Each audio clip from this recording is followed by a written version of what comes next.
നമസ്കാരം.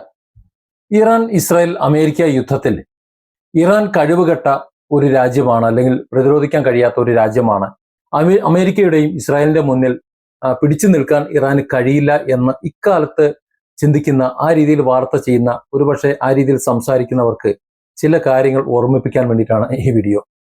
കഴിഞ്ഞ ശീതയുദ്ധകാലം നമുക്കറിയാം, ലോകത്തെ രണ്ടായി വിഭജിച്ച് പരസ്പരം കൊമ്പുകോർത്തിരുന്ന അമേരിക്കയും അന്നത്തെ സോവിയറ്റ് യൂണിയനും. 1992 മുമ്പാണ് സോവിയറ്റ് യൂണിയൻ. 92 ശേഷം ഗോർബച്ചേവിന്റെ ചില കളികൾ അത് കഴിഞ്ഞപ്പോൾ റഷ്യ എന്ന ഒരു രാജ്യമായി മാറി. സോവിയറ്റ് യൂണിയൻ വിഭജിച്ച് പല രാജ്യങ്ങളായി ഉണ്ടായി. നമുക്കറിയാം, പഴയ ആൾക്കാർക്കൊക്കെ ആ കഥ അറിയാം.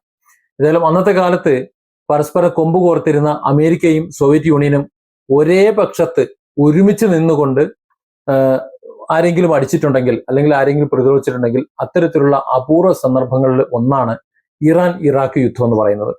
ആശയപരമായിട്ട് കടുത്ത ശത്രുക്കളാണ് ഈ രണ്ട് വൻശക്തികളും.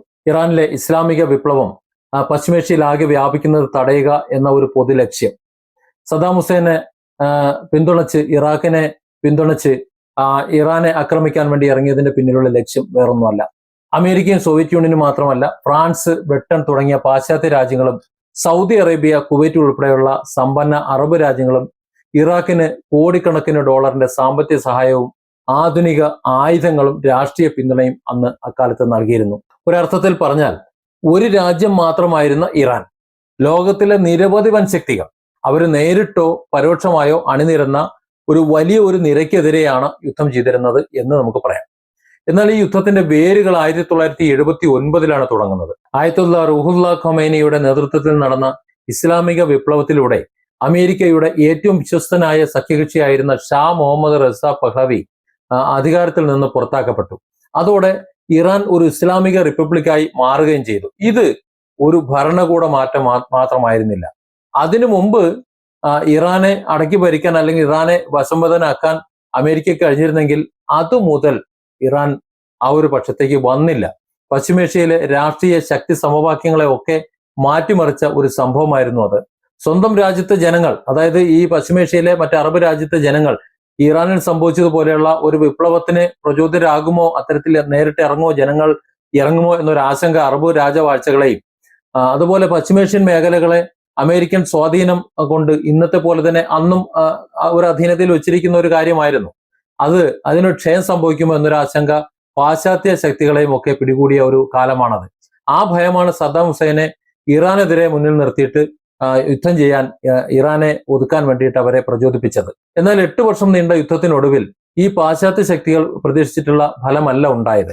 ഇറാൻ തകർന്നില്ല, ഒറ്റപ്പെടുകയില്ല, അങ്ങനെ യാതൊന്നും തന്നെ ചെയ്തില്ല. മാത്രമല്ല, ഉപരോധങ്ങൾ നേരിടുകയും ആ രാജ്യം മറ്റുള്ളവരെ ആശ്രയിക്കുന്ന ഒരു സിസ്റ്റം മാറിയിട്ട് സ്വന്തം സുരക്ഷാ നയം അത് ഉണ്ടാക്കുകയും, മറ്റുള്ളവരെ ആശ്രയിക്കുന്ന ഒരു നയം ഉപേക്ഷിച്ചിട്ട് സ്വന്തം കരുത്തുണ്ടാക്കി എല്ലാം സ്വയം ഉണ്ടാക്കാൻ ശ്രമിക്കാൻ തുടങ്ങി. അതായത് ഒരു സ്വയം പര്യാപ്തത അവർ നേടാൻ തുടങ്ങി. അത് അക്കാലം മുതലാണ്. മിസൈൽ സാങ്കേതിക വിദ്യ, ഡ്രോണുകള്, ആഭ്യന്തര ആയുധ നിർമ്മാണം, മേഖലയിലെ മറ്റ് വിതരണ ശൃംഖലകൾ, ഇവയിലെല്ലാം ഇറാൻ വൻതോതിൽ പണം നിക്ഷേപിച്ചു. അതായത് അവരുടെ പ്രധാനപ്പെട്ട നിക്ഷേപം മുഴുവൻ രാജ്യത്തെ സംരക്ഷിക്കാൻ വേണ്ടിയുള്ള പ്രതിരോധ മേഖല ശക്തിപ്പെടുത്തുക എന്നതിലായിരുന്നു. അവർക്കറിയാമായിരുന്നു ഇന്നത്തെ പോലെ തന്നെ ഭാവിയിൽ ഒരു പക്ഷേ ഈ രാജ്യത്തെ ആക്രമിക്കാൻ വേണ്ടി പാശ്ചാത്യ ശക്തികൾ ഒരുമിച്ച് വരുമെന്ന്. ഇന്ന് ലെബനനിൽ നിന്ന് യമൻ വരെയും ഇറാഖ് മുതൽ സിറിയ വരെയും ഇറാന്റെ സ്വാധീനം കാണപ്പെടുന്നുണ്ടെങ്കിൽ അതിന്റെ ബേസ് എന്ന് പറയുന്ന, അടിത്തറ എന്ന് പറയുന്നത് പാകപ്പെട്ടത് അന്നത്തെ ആ യുദ്ധാനുഭവങ്ങളിലൂടെയാണ്. ഇന്നും ഇറാനെതിരെ ഉപരോധങ്ങളും സമ്മർദ്ദങ്ങളും മറ്റ് സൈനിക ഭീഷണികളും ഒക്കെ തുടരുന്നുണ്ടെങ്കിലും കഴിഞ്ഞ 4 പതിറ്റാണ്ടിന്റെ ചരിത്രം ഒരു കാര്യം വ്യക്തമാക്കുന്നുണ്ട്. പുറം ലോകത്തിന്റെ ഏതൊക്കെ തരത്തിലുള്ള സമ്മർദ്ദം അതെങ്ങനെയൊക്കെ വർദ്ധിപ്പിച്ചാലും, ആരൊക്കെ എങ്ങനെയൊക്കെ അത് വർദ്ധിച്ചു കൊണ്ടുവന്നാലും ഇറാൻ അത് തകരുകയില്ല. മറിച്ച് സ്വന്തം പ്രതിരോധ ശേഷി കൂടുതൽ ശക്തിപ്പെടുത്തുകയാണ് ആ അവസരത്തിലൊക്കെ ചെയ്തിട്ടുള്ളത്. അതുകൊണ്ട് തന്നെ ഇന്നത്തെ പശ്ചിമേഷ്യൻ സംഘർഷങ്ങളെ വെറും ദിവസങ്ങളുടെയോ അല്ലെങ്കിൽ മാസങ്ങളുടെയോ സംഭവങ്ങളായി കാണാൻ കഴിയില്ല.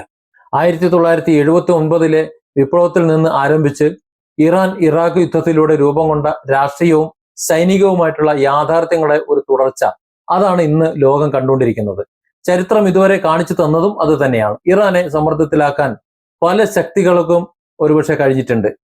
ഇറാനെതിരെ പ്രഷർ ചെലുത്താൻ ശ്രമിച്ചിട്ടുമുണ്ട്. ആ അവസരത്തിലൊക്കെ എളുപ്പത്തിൽ ഇറാനെ മുട്ടുകുത്തിക്കുകയോ അല്ലെങ്കിൽ ഇറാന്റെ രാഷ്ട്രീയ നിലപാടുകളിൽ നിന്ന് പിന്മാറാൻ നിർബന്ധിക്കുകയോ ഒന്നും അത്ര എളുപ്പമൊന്നും ആയിരുന്നില്ല എന്നതാണ്. അതുകൊണ്ടാണ് ഇറാനുമായി ബന്ധപ്പെട്ട ഓരോ പുതിയ യുദ്ധവാർത്തയും മനസ്സിലാക്കണമെങ്കിൽ ഇന്നത്തെ വാർത്തകളെക്കാൾ ഇന്നലെയുടെ ചരിത്രം വായിക്കണമെന്ന് പറയുന്നത്. ഇറാൻ ആരുടെ മുന്നിലും ഒരിക്കലും തലകുനിക്കയില്ല എന്നും ഇറാനെ ഒരു യുദ്ധത്തിലൂടെ മാത്രം പരാജയപ്പെടുത്താൻ കഴിയില്ല എന്നുമുള്ള ഒരു യാഥാർത്ഥ്യം ലോകം ഇനിയും കൃത്യമായി തിരിച്ചറിയേണ്ടതുണ്ട് എന്നാണ് തോന്നുന്നത്. പ്രത്യേകിച്ച് ഡൊണാൾഡ് ട്രംപും ഇസ്രായേൽ പ്രധാനമന്ത്രി ബെഞ്ചമിൻ നെതന്യാഹുവും. മുൻകാല ചരിത്രം പരിശോധിച്ചു കഴിഞ്ഞാൽ ഇത് വളരെ വ്യക്തമായി മനസ്സിലാക്കാൻ സാധിക്കും. ഇറാൻ ഇറാഖ് യുദ്ധകാലത്ത് ലോകത്തെ ഏറ്റവും വലിയ ശത്രുക്കളായിരുന്ന സോവിയറ്റ് യൂണിയനും അമേരിക്കയും അവരോടൊപ്പം ഏതാനും പ്രമുഖ ലോകരാജ്യങ്ങളും എല്ലാവരും കൂടെ ഒന്നിച്ചു ചേർന്ന് എല്ലാവരും കൂടെ കൂട്ടയാടി ഇറാഖിന് സപ്പോർട്ട് കൊടുത്തുകൊണ്ട്, ആയുധങ്ങൾ കൊടുത്തുകൊണ്ട്, പണം കൊടുത്തുകൊണ്ട്, രാഷ്ട്രീയ സപ്പോർട്ട് കൊടുത്തുകൊണ്ട് ഒക്കെ ശ്രമിച്ചിട്ടും ഇറാനെതിരെ ആഞ്ഞടിച്ചിട്ടും ഇറാൻ ഒരു ചുക്കും അന്ന് സംഭവിച്ചിട്ടില്ല. അവരുടെ പരമാധികാരത്തെയോ അല്ലെങ്കിൽ അവരുടെ നിലപാടുകളെയോ തകർക്കാൻ വേണ്ടി ആ സഖ്യത്തിന് ഒട്ടും കഴിഞ്ഞില്ല. ലോക ശക്തികളെയെല്ലാം ഒരൊറ്റ ശത്രുവിനായി ഒന്നിച്ചണിനിരുന്ന ആ കാലഘട്ടത്തെ വെച്ച് നോക്കുമ്പോൾ ഇക്കാലത്ത് അമേരിക്കയും ഇസ്രയേലും മാത്രം എന്തൊക്കെയോ വിയർപ്പൊഴുക്കി ചെയ്യുന്നു, അല്ലെങ്കിൽ അവർ എത്രയൊക്കെ വിയർപ്പൊഴുക്കി ശ്രമിച്ചാലും ഇറാനെ തറപറ്റിക്കാൻ ഒരിക്കലും നടക്കില്ല എന്ന് ആധുനിക രാഷ്ട്രീയ സാഹചര്യങ്ങൾ നിരീക്ഷിക്കുന്ന ആർക്കും എളുപ്പത്തിൽ മനസ്സിലാക്കാവുന്നതേ ഉള്ളൂ.